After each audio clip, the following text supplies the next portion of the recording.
Welcome to the channel. Today I thought we'd have a little video about full sizing problems because I'm having nothing but problems. I'm sizing this for 16 Rigby brass and it is very troublesome. I've already written 2 cases off. My basic procedure for full sizing is quite simple. I have this box here. Used to have a torch in it. I got this as a freebie from Schmidt & Bender in the days where you still got freebies. And I put some brass in it. That needs to be full sized. Then I put some lube on top. This is Lee full sizing lube. I don't know where I got that from. I think it's rather ancient. I close the lid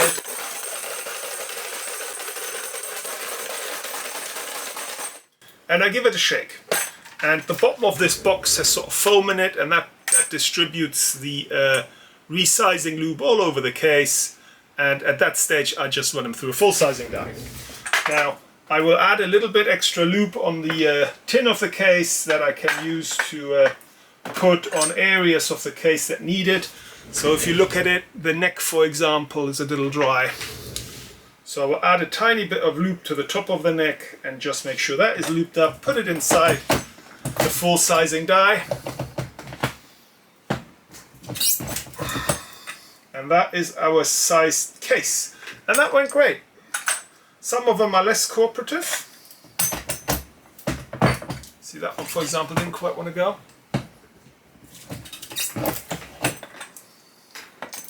But all in all, things are going great.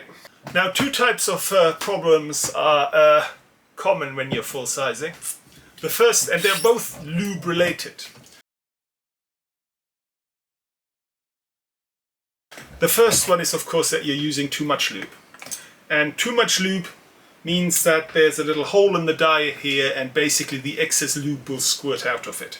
But not all lubricant escapes.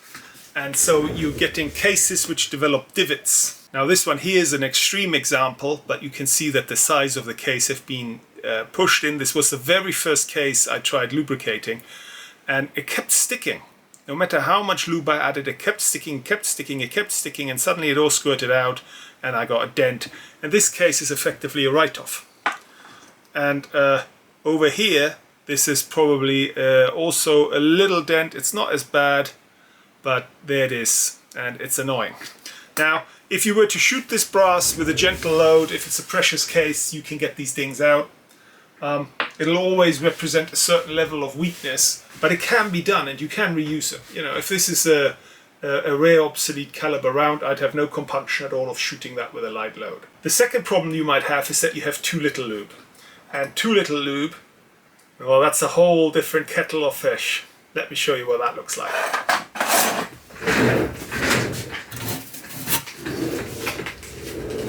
Now I'm going to recreate this using the cases that are already hammered, and I'm going to clean them up nicely,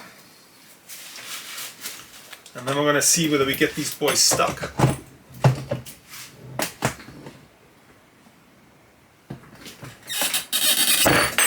And there we are.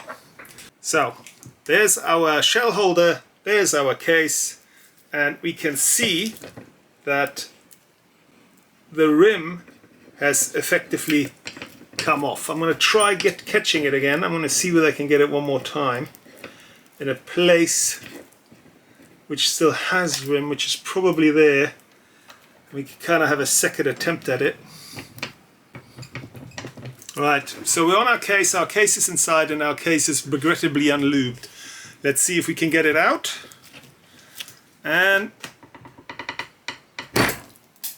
we cannot. That was our rim coming off. We can have a look at this.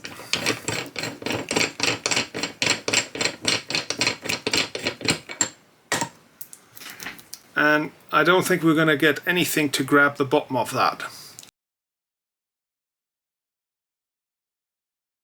Now we're going to have difficulty here because this is a Lyman die, and Lyman dies, like Redding dies, are difficult. If this were a Lee die, I could just take a hammer and I'd hit the bottom of the thing and I'd probably get the case out.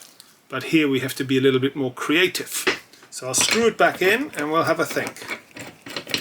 So what are we going to do? We can't pull the case out from the bottom because the rim has broken off, and I don't think we have enough here to push down the spindle or all this mechanism and use that force to push it down. They don't give you enough thread on these rods, unfortunately. I'm not sure these rods would be strong enough anyway.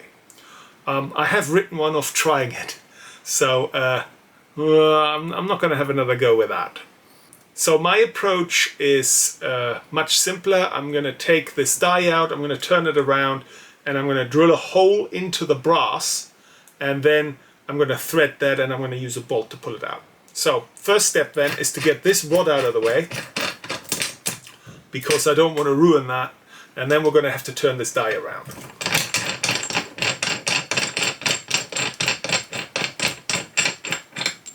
Like so.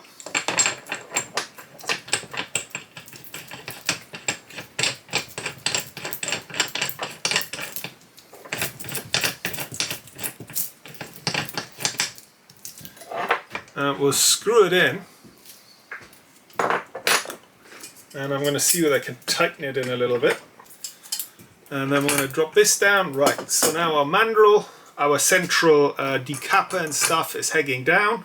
We have a good inch at the top where we are not going to run into anything.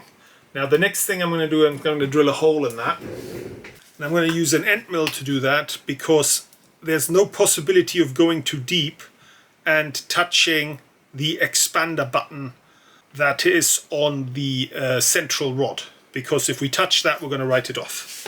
So I'm going to start with this.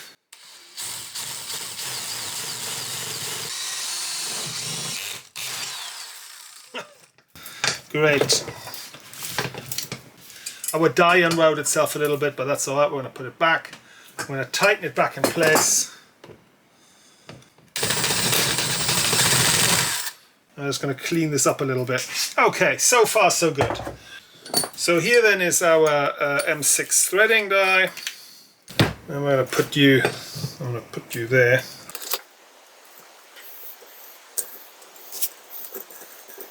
Now we're just threading brass here. There's not much point working with lubrication. That said, you want to be nice and careful. If you break this off in there, then we're really in trouble.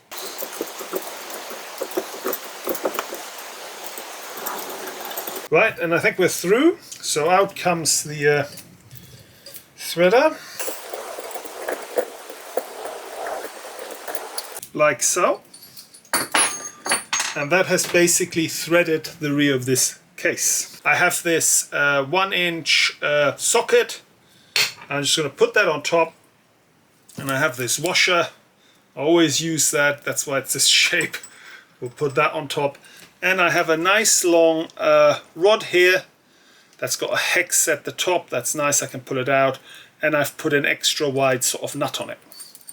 And we're going to screw that straight into our case. And the case is caught inside the die. I'm going to go nice in, not too deep. I don't know what, maybe a good centimeter or so. Then we're going to line all this. There we go. We'll hold the central spindle in place. We don't want that to move. The central spindle is caught, is threaded into the case that we're trying to move. And by tightening this extra large nut here, we are putting pressure on pulling the case out of the die. And we're going to nice and slowly increase that pressure. And one of two things are going to happen.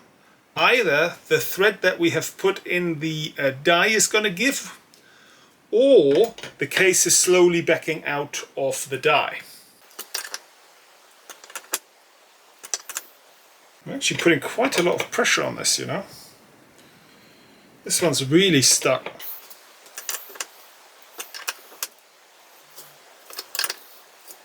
Well, something's giving way.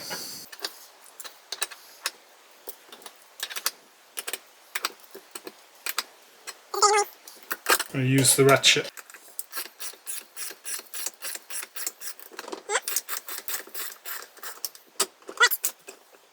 Okay, let us see what we can see. So get rid of that, and we will untwist this. So we can see that we have pulled the case out of the die. They're no longer stuck, I can wiggle it. It's still being held in place by that expander that is on the end of the rod that we're holding down here. If we loosen that a little bit, see the two of them are still attached. Now I'm not going to be able to pull that out. There's very little rim on here. Oh no, I'll just take the die out to start with. There we go. Now I'm going to undo this up here. Like so. A hammer and a Lee die would be done now, but you know, like I say, that's why I really don't like Redding dies and Lyman dies and all the rest of them. Of course, it's just work. So we'll get rid of that, we'll get rid of that. Right, here's our case. And our expander button is still stuck. This is the ding case, by the way. I'm not writing off a good one for you. So how do we get that out? Well, that we get out by using a pipe cutter. Here we are. This is just a pillar drill. This is just the closest vise I have. And I'm just going to tighten the bottom of this case in. I'm going to take my pipe cutter, apply it up here, give this a few turns. And I'm just going to give this a twist. Give it a turn. Give it a twist, tighten it. Oh, and there we go, there's our guy. All right, let's put it all back together again then. Now, if you are full sizing, and for whatever reason, your cases don't fit in your chamber, it's because you haven't pushed your die in deep enough. So you can see here at the neck, there's a little area where the full sizing die didn't reach. We haven't pushed this shoulder back far enough. And so you should really screw your die in that the shell holder at the bottom comes up right against it.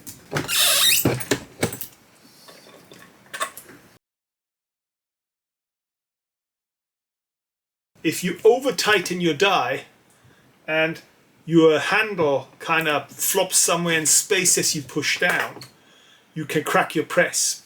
If you want to see that, you can look at video number 46, by the way, where I review this press, this Lee single stage classic cast.